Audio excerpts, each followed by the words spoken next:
Hey everyone, this is Barry from Music Tech Info. Hope you're doing well. So it's Sunday, I'm having a lazy day, but I did want to report on this video. There's basically been a Bloomberg report from Apple in terms of what they're doing about AI, so let's check it out.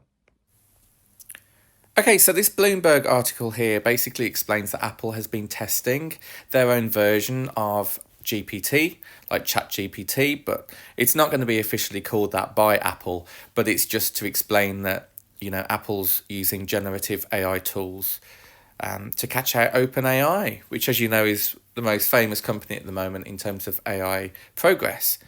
So it basically goes on to say about Apple building large language models behind the scenes and their own kind of internal chatbot. And, what's important for Apple is how to make it as user-friendly and useful as possible and integrating it into their ecosystem without basically, making it too obvious that it's AI, because that's normally how they work. Now, this report is by Mark Gurman, who has done so many Bloomberg articles about Apple, and he's very reputable in the space. So it goes on to say that Apple Incorporated is working on AI tools that could challenge those of OpenAI, also Google and others, but the company's yet to devise their clear strategy for going forwards with the technology to consumers. Now, they've built their own framework for their own large language model, which is also known as LLM.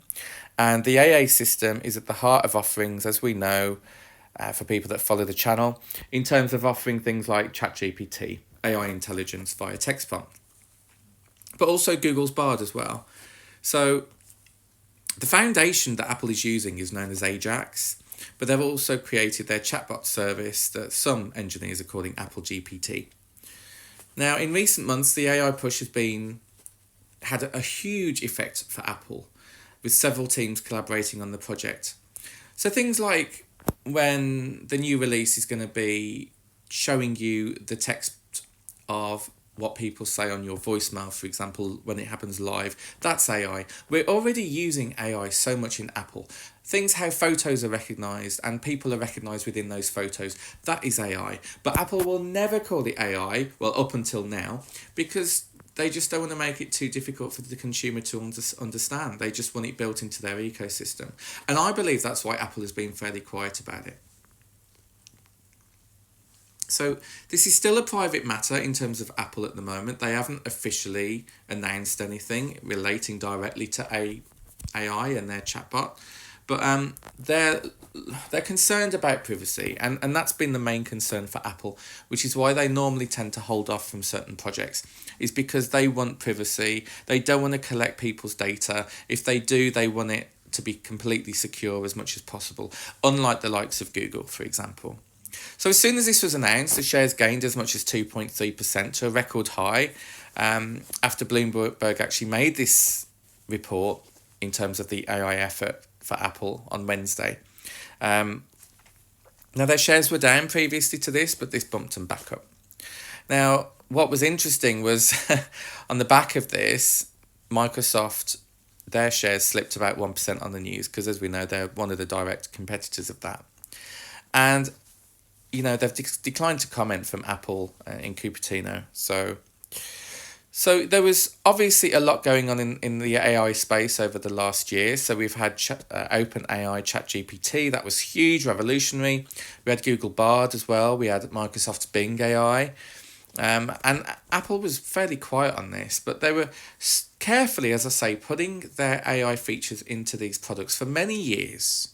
But because it's a fairly noisy market at the moment for these generative tools, I think there is a huge use case for Apple to actually implement these.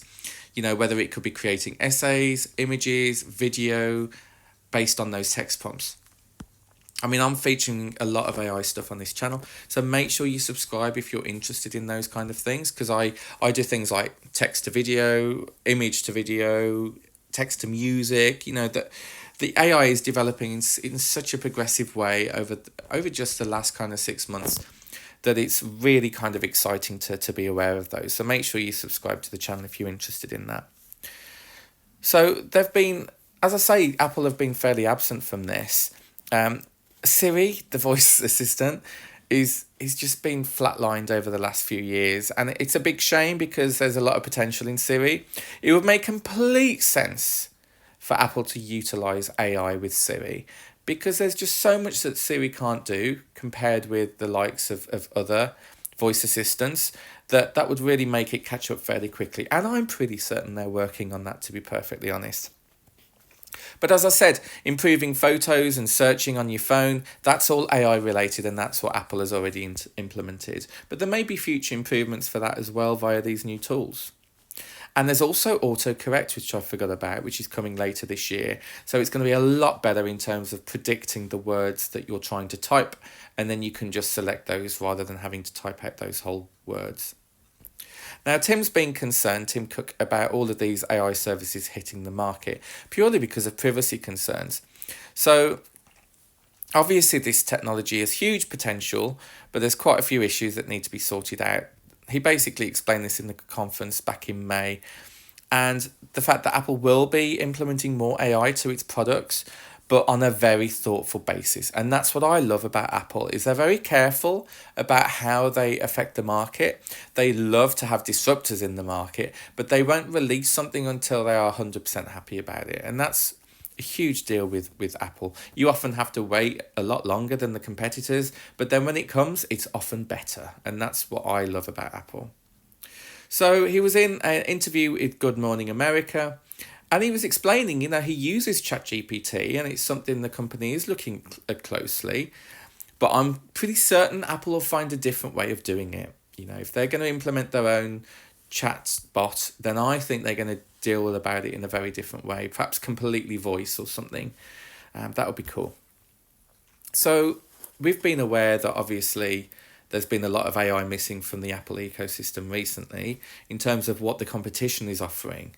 So generative AI, such as images and videos and content, is really cool at the moment.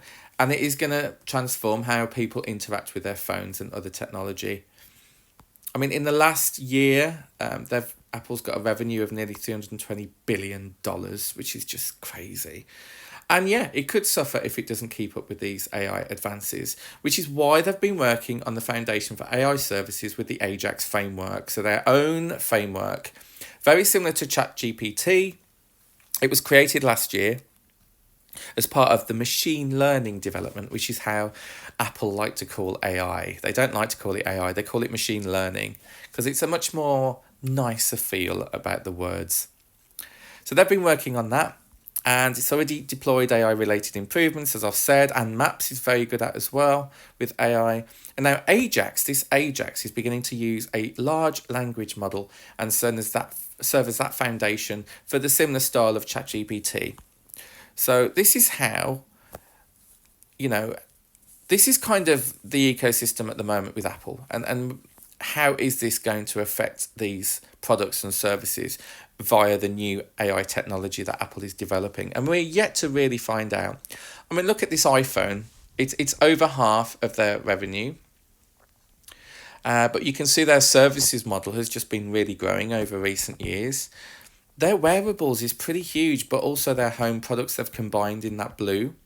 But then you've got the Mac in yellow, and you got the iPad in green. Amazing how iPad has grown compared with the Mac as well. So basically, this report goes on to say that the chatbot app was created as an experiment at the end of last year via a very small engineering team. Its rollout was halted because of the security concerns about generative AI, but it's since been extended to more employees.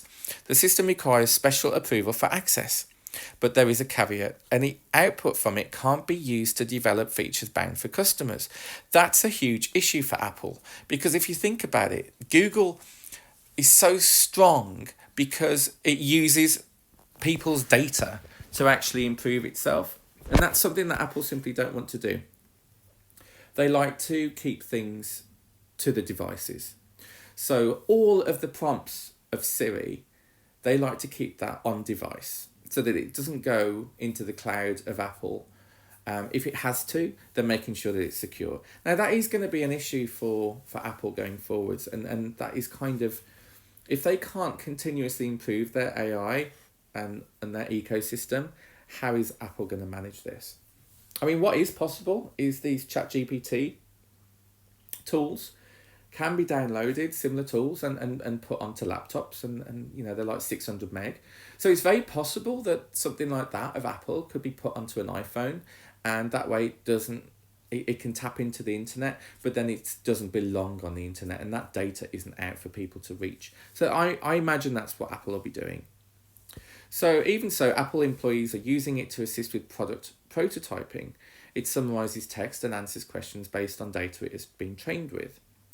And there's other companies obviously looking into this, such as Samsung, that are also developing their internal ChatGPT-like tools. But again, there's concerns about third-party services leaking sensitive data, and that is something that Apple do not want to go towards. They want to stay clear of that. Now, the actual Apple employees are saying that the company's tool replicates Bard, ChatGPT, and Bing AI, so it's very similar, but it doesn't include any novel features or technology. It's accessible via web. It's a stripped-down design, not meant for public consumption. It's really an internal tool at this stage. So Apple doesn't currently have plans to release it to customers, but it is working to improve its underlying models. Beyond the state of the technology, Apple's still trying to determine the angle for generative AI. It's now working on many initiatives, such as a cross-company effort between its AI and software engineering groups, as well as the cloud services that would supply the infrastructure for any significant features. But perhaps iCloud could be really tapped into with AI. If you think about it, how great Google Drive is for its search and things, I often struggle with iCloud in terms of those kind of features. Maybe it could trawl through all of your documents in iCloud and give you answers via text prompt. Perhaps that's what Apple are looking into. Nobody truly knows that's the thing until Apple officially release it. As it says here again, there's no concrete plan at the moment. People familiar with the work believe Apple is aiming to announce something next year that's AI related, but we'll just have to wait and find out.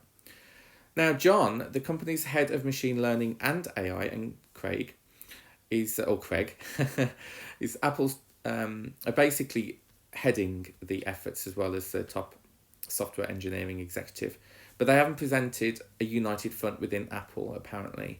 So they're taking a very conservative approach. Now, around the same time that it was developing its own tools, Apple conducted a trial of OpenAI's technology and had a larger contract with OpenAI, which licenses its services to Microsoft, Salesforce, and Shutterstock. Their Ajax system is built on top of Google JAX, which is the search giant's machine learning framework, so that's Google. Apple's system runs on Google Cloud, and there's various infrastructure, such as Amazon's AWS. They are looking to hire more people in generative AI, more engineers, to get more of a robust understanding of these large language models and generative AI. So time will tell what Apple's going to come out with.